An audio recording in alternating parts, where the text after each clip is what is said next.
Assalamualaikum warahmatullahi wabarakatuh.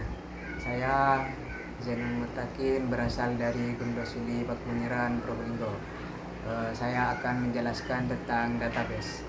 Database adalah sistem penyimpanan data yang terorganisir yang memungkinkan pengguna untuk lebih cepat mengakses, mengelola, dan lebih efisien. Komponen data database yaitu terdiri dari data, tabel, dan kolom. Data adalah informasi yang disimpan dalam database seperti nama, alamat, tanggal lahir, dan lain-lain.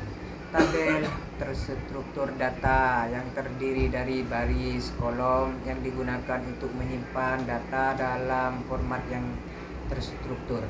Kolom, bagian dari tabel yang berisi jenis data tertentu seperti nama, alamat, atau tanggal lahir.